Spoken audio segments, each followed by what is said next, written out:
this week, as I've been just searching in my heart the different things that God has allowed me to hear or be part of, and I remember a beautiful story or a testimony of a young man.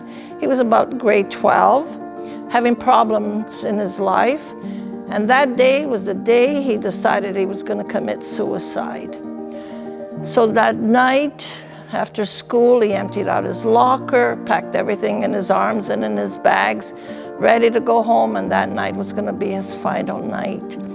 And as he's walking out of the school, as he crosses the road, he drops all his books all over the floor, frustrated as he was.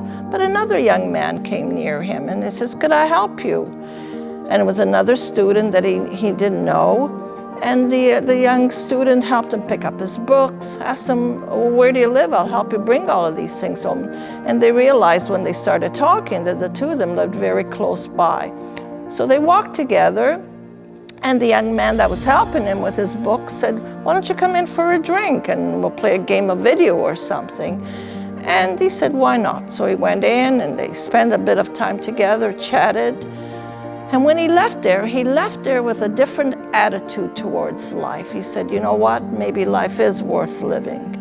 So that night, he did not complete what his thoughts were for the day. He did not commit suicide. His life changed. So I want to encourage everyone, if you see someone down and you could go and put your arm around them, give a smile to someone, regardless, just do it. Because doing these little things, you never know how it could change a person's life. I remember the words of my mother always saying, "Do good and forget about it. Do bad and think 1,000 times."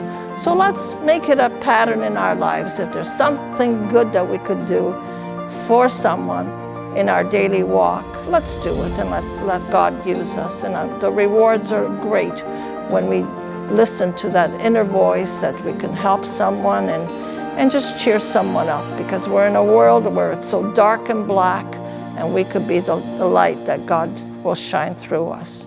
I want to encourage everyone, let's do something great this week for one another, and let's just keep the faith.